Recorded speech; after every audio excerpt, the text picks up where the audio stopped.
What to eat, what not to eat. There are so many limitations when you're first starting out on a natural healing journey for eczema that it can get overwhelming. So today I'm going to talk to you about 4 things that you should avoid and a few common things that you may have been told to avoid and whether you should or should not avoid them. So let's get into it.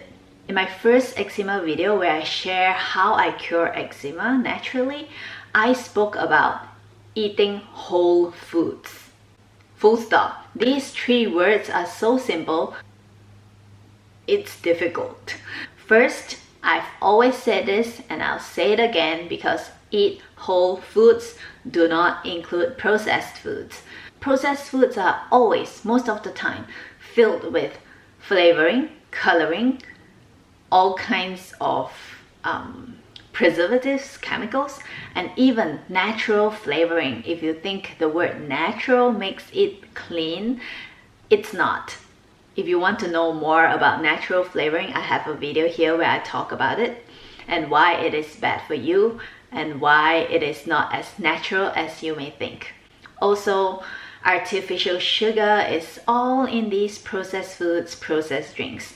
So cut out processed foods, everything in packages, man-made, cut them out, eat whole real foods made by God. Second is being aware that even whole foods have toxins. So you want to avoid toxins in your whole foods. These days, vegetables and fruits are highly sprayed with pesticides, and things like soy, corn, canola are highly sprayed with glyphosate, which is really bad for the body, whether you have eczema or not. Avoid toxins in your food. Factory farm meat, factory farm fish are filled with antibiotics, and if you want to know more about probiotics, antibiotics, check out my previous videos here where I talk about probiotics and antibiotics. Antibiotics in your meat, in your fish, gets into the body, and it's just like eating antibiotics yourself. It will really mess up your gut flora. And as I said, if you want to know what's the connection with your gut and your eczema, check out again my previous video where I talk about how it all affects and paint you a picture about it. I'll also link all these in the description box below in case you missed them while watching this video. So try to go organic whenever possible, especially for the 12 foods that are highly highly sprayed with pesticides. Avoid those. GMO products because they are sprayed with glyphosate. And third, of course, do not take antibiotics yourself. Many of us have been overly fed with antibiotics for things that do not require antibiotics. Many of us were given or are still being given antibiotics for virus sicknesses like flu and cold and stuff like that, which is absolutely unnecessary. So avoid antibiotics as much as you can. If your doctor wants to give it to you, ask them why. Ask them if it's a bacterial infection. That is the only reason to get antibiotics, if anything. Or you can also choose to eat a lot of probiotics to help fight off the bad bacteria. I usually do that, but I'm not a medical professional, so take my advice with a pinch of salt. But that's what I do for myself, and that is what I would do for my family and my loved ones. And the 4th one is sugar. Sugar is very bad. It feeds the bad bacteria. And like I said in the previous video, you don't want your bad bacteria to be more than your good bacteria, because then all these problems will persist. When you have eczema, you want to stop feeding the bad bacteria because it's not going to help you, and sugar is also known to be highly inflammatory, which doesn't help your skin heal at all. So I just want to stress that processed food includes everything, a lot of things, I know, like salad dressing, biscuits, all kinds of stuff in a can, in a bottle, in a package are all processed foods, and sugar and all these things damages those little worm looking thing in your gut. And when those things are damaged, it's easy to get a crack in your gut lining, and that's what they call leaky gut, when things get into your bloodstream and messes with everything. When food that's supposed to be absorbed now leaks out of the gut, and the body thinks, oh, foreign particles, invaders, so let's fight it, which causes all these rash and eczema problems. So now moving on to the 3 things that are commonly talked about to avoid when you have eczema are gluten, dairy, and eggs. Should you avoid them? Should you not avoid them? First, let's talk about dairy. When it comes to dairy, it really depends what kind of dairy you're talking about. Most of us, if you do not have a farmer nearby, or you do not live in a village area where they have cows that produce raw milk, it might be easier to say completely not have dairy, because dairy these days are pasteurized, homogenized, which actually takes out all these good enzymes and good bacteria. What is left is just basically useless besides having fats. Fresh raw milk has enzymes in them that help you digest and get all the nutrients from this raw milk. But if it is so processed, it's categorized as processed food because it has no more natural, all its natural values are just totally gone. So if you are somewhere where you can find raw milk, especially goat's milk, go ahead, it's gonna help your gut heal. And if you're buying milk from the supermarket, even if it's fresh milk, just eliminate that from your life because it has not much value in it anymore.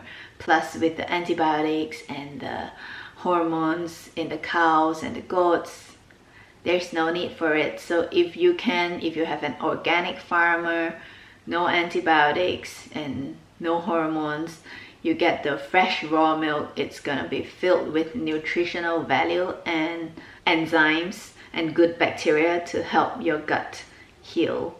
So it's always good to know your farmer, know that the cows and the goats are taken care of very well. Then you can have some.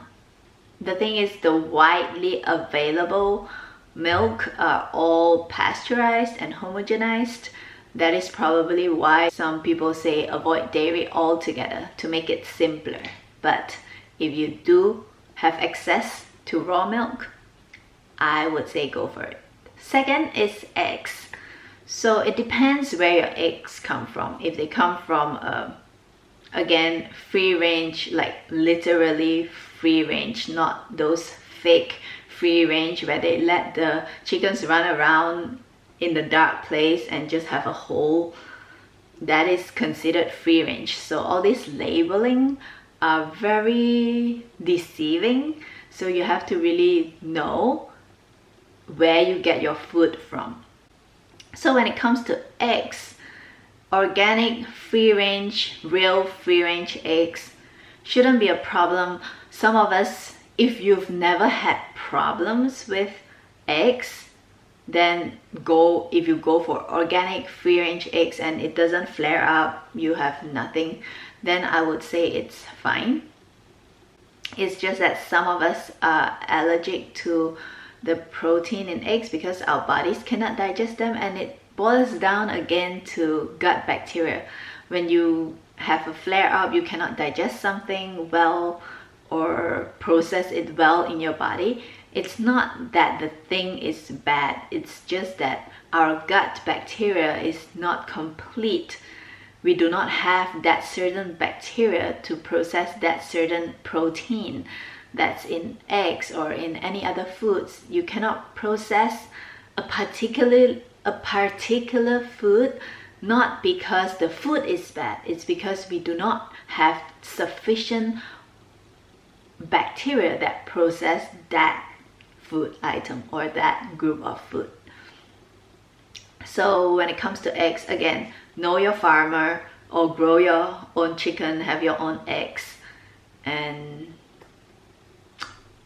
again, it's always personal experimentation. You eat something, avoid the things that I mentioned to avoid, and you eat when it's whole foods like eggs and it's organic free range eggs. You eat it and you see how you feel, you see how your body reacts, and then you decide. I'm just here to tell you what I know and what I've learned throughout this time, because even after I've cured, many of you ask me questions and I do my research to help you out. And I've grown up with my mom, who is very health and nutritionally aware. So yeah, I know some stuff. And third one, very common one, is gluten. Again, gluten. Gluten has been like this evil thing going around. Everyone suddenly becomes gluten-free. But is it really gluten that is the evil? I don't think so. And from my research, I really don't think so. It only depends on what gluten you're talking about. If it's in a highly processed white bread, it's bad for you. Again, that's under processed food. But if you live in Switzerland or places where they produce bread traditionally, they use sourdough, they use whole grains, it's not highly processed, the gluten isn't bad for you unless your body cannot digest gluten. So it's not really gluten that is the evil, just like dairy. Raw dairy is good, processed dairy not good. Gluten in its old-fashioned ancient grain bread is totally fine for you if you can digest it. And again, it's not the gluten that is bad, but the lack of a certain bacteria in your gut that cannot digest that gluten that causes all these problems. So again, always back to the gut, always back to having good bacteria, as diversified good bacteria as you possibly can, that would boost your immune system, that would boost everything else and help you cure.